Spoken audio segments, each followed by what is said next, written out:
Welcome back to What Arty Noobs with General Disturbance. You're looking at an E100, the tier 10 German tank, heavy tank. It's located on the northeast spawn of Karelia, and it's under the command of Bainsamaj with Bumbar of DHELL and also Bossaneo 78, also in E100s. Game on! Well, yes, the big heavy tank. E100 is a tank that was actually made as an alternative to the Porsche Mouse. It was designed to be only 100 tons in weight, but it actually ended up being 150 tons in total. It's made by Adlerbert Company. They were going to continue it. Started work on it June of 1943. They got to 1944, and at that point, all development work on this tank was cancelled by the German ministries, and so they were supposed to stop work on it, but they didn't. They let 3 members of staff continue work on the tank because they believed that if they actually did complete it, then once they showed it to Hitler, he would actually want it, and then they could start mass production.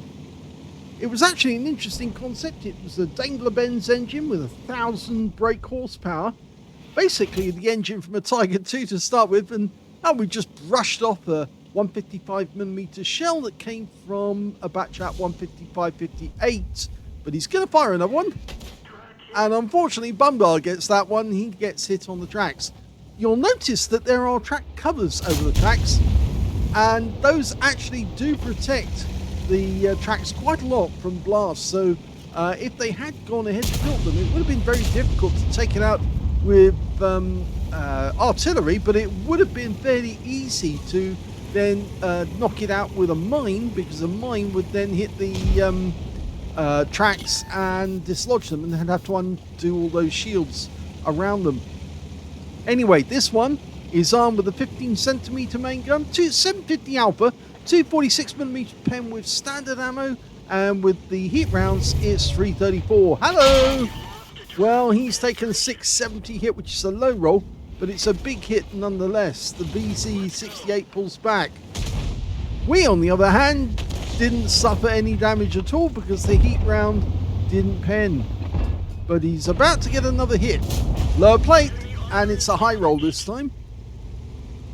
So having 3 of these tanks together in platoon can actually be quite devastating to the enemy, because no matter which heavy tanks they send against it, it's more than likely going to be the end of them. There you go.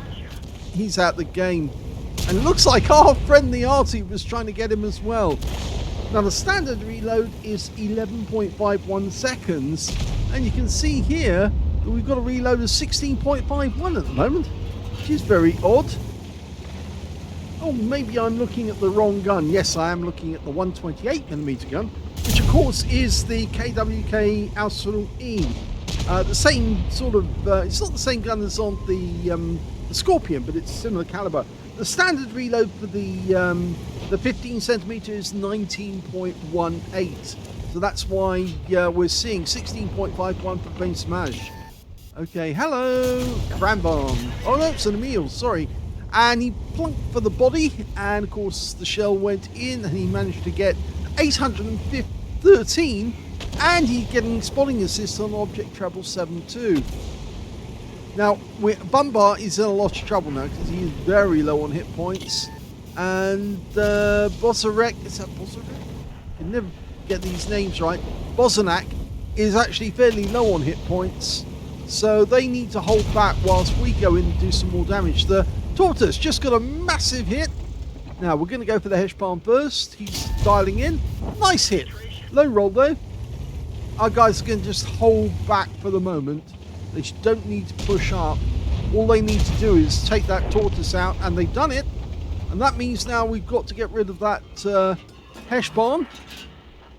And he's holding back for the moment, but if we push up, he is a one-shot. We only need to land the shell fairly near him. We can see that the enemy RT is somewhere near the cap area. We're marking the Heshpan as our next target. Our teammates will hold back, and we can move forward. There's the Emil. Oh, he's gone. Leopard prototype got him. Now, the enemy Arty in this game are batch at 155.58. Obviously, we've heard from him already. And the Object 261, I think that was just more of hope that we would actually hit the Arty. But unfortunately, we just lost Bolsonak. He got taken up by the batch at 155.58. And it's one of the reasons why we need to push forward. Because otherwise, our teammates, our platoon mates, are going to get wiped out. So Bolsonak did get a kill, so did Basemash and Bumbar. So they've had one each so far. We're not going to get a Brothers in Arms, but it just shows you how powerful this tank is. Because at the moment, Basemash hasn't taken a single hit point damage. That won't remain the same, though, I'm afraid. Yes, he's more than likely going to take some damage. Now, the turret in this one, obviously this is the Warhammer version. But the turret isn't necessarily the same one that the Germans actually intended. There's some that say that the vehicle was going to have the mouse turret, so the same turret as the mouse, and not this one.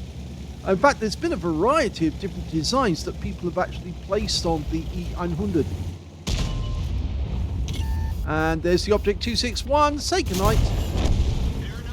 Another kill. And we've got a patrol duty in the Heshbarn. Well, he tries to run away as quickly as he can. He's still got most of his hit points, but not for long. In fact, the Arties are feasting on him, as we say. And here about to get a Pascucci's. Hello! And he's out the game as well. And that's a Pascucci's medal. Okay, so I think the Heshbarn has to go. He absolutely has to go. In fact, there's two of them. And there's only 3 left on the enemy team. And I think that Heshbarn is about to die anyway. So we just put him out of his misery. Oh, he's managed to get down into that dip, which is annoying because it's difficult to hit him once he's down there. And of course, he's still got that deadly gun, but not for long. That's another one. That's 4 kills now. Go for Top Gun. If he's able to get the last 2 remaining, then he will get a Top Gun, but I'm not so sure that his teammates will let him, because after all, they want a piece of action as well. And that Centurion Action 10 is doing quite a bit of damage. Can we get a shot? He's gone behind our teammate. Oh, that was a biggie, but it's unfortunately taken the Centurion Action 10 down to a one-shot, which makes it very easy for somebody else to pick him up. So we're just going to have to hope... Oh, no, we won't get it. Yeah, our RT did get him in the end. The batch at 155.58, but there's only the other Heshbarn still alive, and we've got plenty of hit points to trade. Hello! And that one's the end of the game.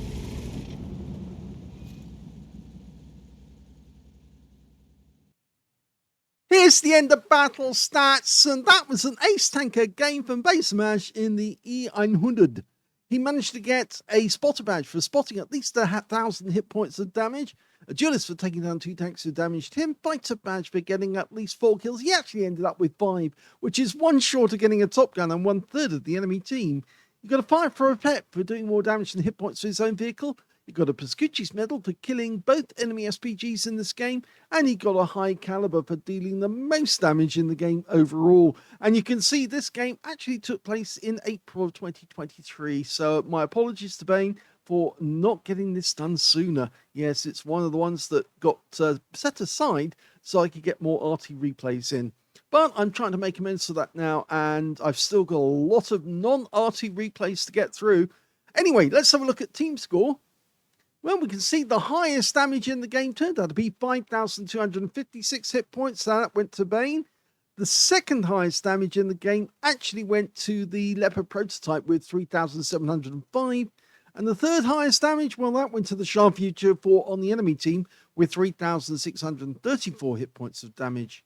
We can see if we look at the details for our platoon that whilst Bane managed to get the highest damage, second highest damage was Bumbar, and third highest damage was Bolsonak. And of course, Bolsonak didn't survive because he got taken out by the Arty. But Bumbar managed to stay alive long enough to be there at the end. When it came to kills, if we look at that, we can see Bane got the highest with 5. 3 kills went to one of the Heshbans, and also to the Shah Future 4, and in third place we've got the other Heshban on the enemy team.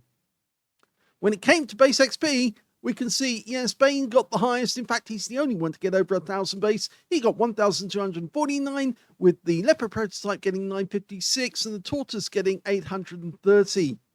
And we can see Bumbar got 784, and we've got, where are you? There you are, Bosnak with 629. He fired 13 rounds of 15cm ammunition, got 10 direct hits on the enemy and 10 penetrations, 5,256 hit points of damage, of which 1,325 were at more than 300 meters. 2 hits received from the enemy, none of them penetrated though, and he actually ended the game with absolutely no loss of hit points.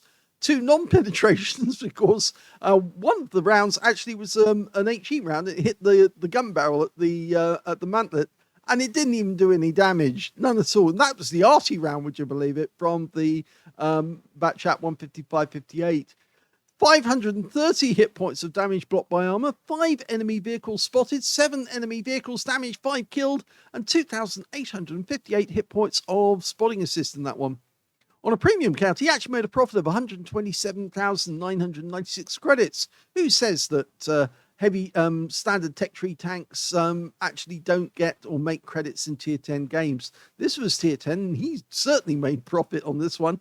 He also picked up 10,588 experience points out of this one as well on a ×5 day. So a very profitable day for Bane Smash.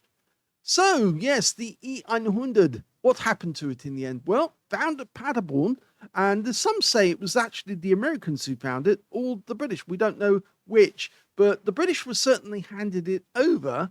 It went to us, and it was transported back to the UK. In just the base of the tank, they were still working on the engine at the time, but it was just missing the turret. That was all that was missing. Everything else was in place. So they handed it over to the British. The British took it onto one of the target ranges and started firing shells at it to see what it would take to actually bring down one of these. And they found it was actually quite tough. The problem was there was so much spare metal left over after the end of the war.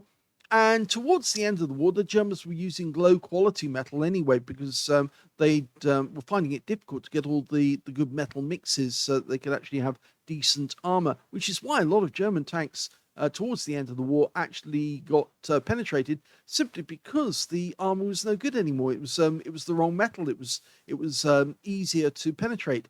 Anyway, the fact is that the E100 was taken off the range and given to a scrap dealer in Portsmouth, and we don't know where he put it or what happened to it afterwards, but there is some suggestion that it's still there, and that scrapyard may have gone, but a lot of the tanks were actually buried in the ground, in the dirt, and they might still be there. It might be. The only problem is that the ground around there is, well, it's got salt in it, and it might have corroded whilst it was in the ground. But there's still some hope that if somebody was to actually dig up that ground and hunt for the metal, or in fact actually to dig up the entire place just to see what is there, they might actually find the E100 and then be able to restore it, just like they have a mouse in Moscow. You could actually have an E100 in the UK. And that would be one hell of a project for Wargaming to sponsor for World of Tanks, to actually rebuild one of the big tier 10 German heavy tanks. Because if it is still there, it will be quite unique. Although they might have to actually rebuild and make it a brand new turret just to match. I suppose they'd be very tempted to make the Wargaming type turret, not the mouse type turret. But either way, it would be a challenge, just like they restored the FE4005. If they found the E100 and they actually made it work, or they brought it back to life, then that would be one hell of a project for somebody. I hope you enjoyed this replay. If you did, please give this video a like. Do subscribe to our channel. Leave a little comment down below because it feeds the algorithm. And there'll be a few more replays from Bane Smash coming up after this one. Thanks for watching.